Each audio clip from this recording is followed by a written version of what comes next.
There is a rule. A simple, almost embarrassingly simple rule. And if someone had told you this rule the first time you ever got paid, your bank account right now would look completely different. Not a little different. Completely different. And the reason nobody told you is not because it is complicated. It is because the people who know it quietly use it to build wealth while everyone else wonders where their money went. I am going to tell you that rule today.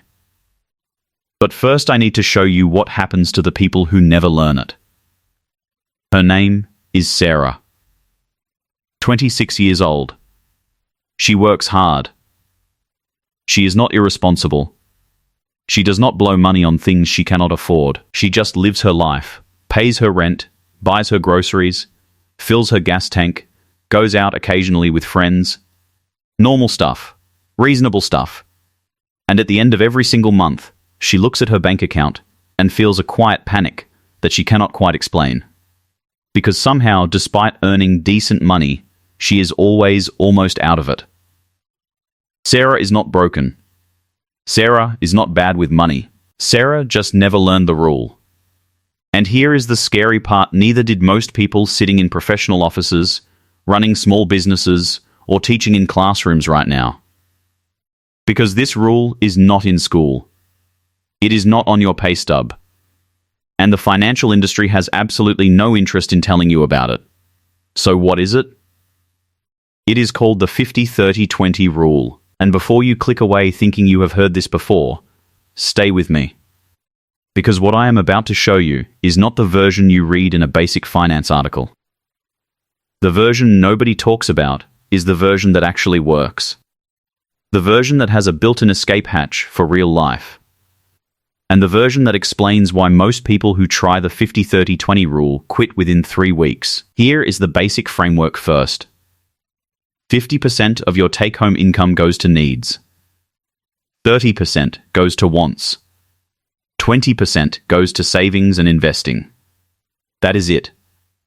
3 numbers. 3 buckets. Your entire financial life simplified into a formula a 12-year-old could understand. So, why is almost nobody actually doing it? Because the 50-30-20 rule, as most people learn it, has a fatal flaw. And that flaw is the word needs.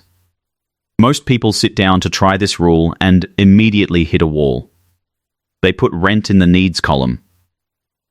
Car payment. Insurance, groceries, utilities, phone bill. And they add it all up and it is not 50% of their income. It is 65%. Or 70. Or in expensive cities, it is 80. And the moment those numbers do not fit, people feel like failures. They think this rule was not made for me. This rule does not work for my life. And they quit. But here is what they were never told. The 50% is not a ceiling. It is a target. And if your actual needs are eating 70% of your income right now, that is not a reason to abandon the rule. That is the rule telling you something. Something important. Something most people spend their entire lives never hearing clearly enough to act on.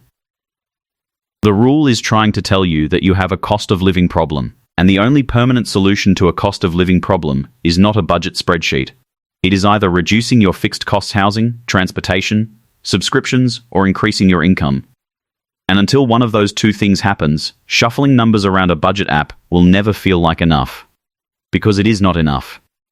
You cannot math your way out of a structural problem. This is the moment Sarah realizes something that changes everything. When she actually sat down and calculated her percentages, her needs were taking 71% of her income. Not because she was spending wildly. Because she had taken on a car payment she could not really afford and was renting in an area that sounded reasonable until she added everything up. The rule did not fail her. The rule showed her exactly where the problem was more clearly than any financial advisor had ever been able to explain it. And now she knew what to fix.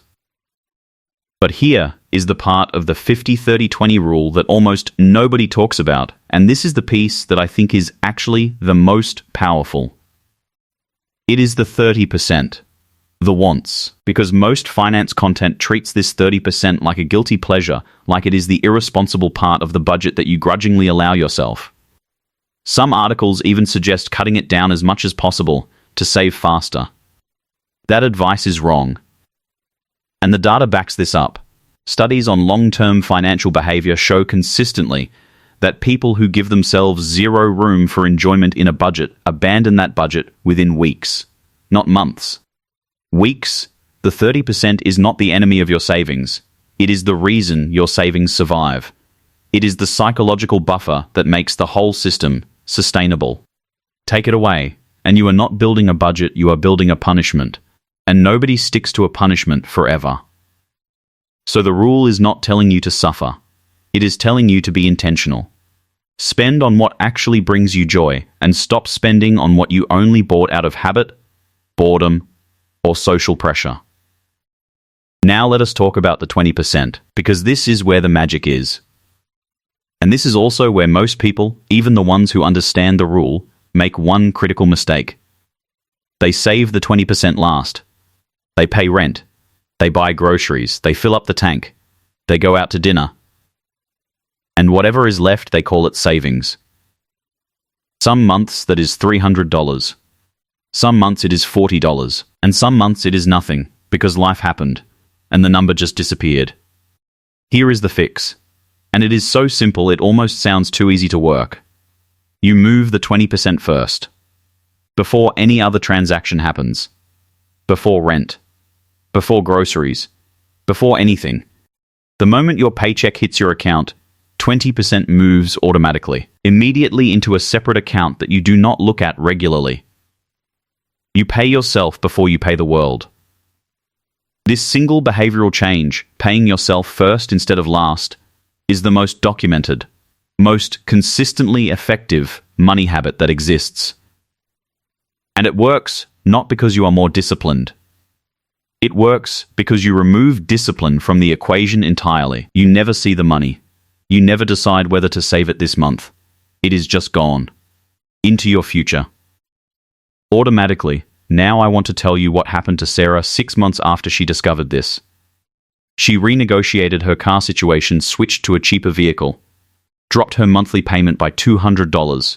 She did not move apartments, but she picked up one extra freelance project a month that added $400 to her income. And she set up an automatic transfer 20%, gone the moment her paycheck arrived. 6 months later, she had more in savings than she had accumulated in the previous 3 years combined. Not because she was suddenly earning a fortune, not because she found some investment hack or crypto shortcut, because she finally had a structure that matched reality, a rule that was honest about the fact that life has needs, wants, and a future, all at the same time. And she stopped treating her future self like an afterthought. Here is what I want you to do before this video ends. Open your banking app right now. Look at last month's transactions, not to judge yourself, just to observe. Add up everything that was a true non-negotiable need. Rent, food, utilities, transportation. See what percentage of your take-home that number represents. That single calculation will tell you more about your financial health than any advice column ever could.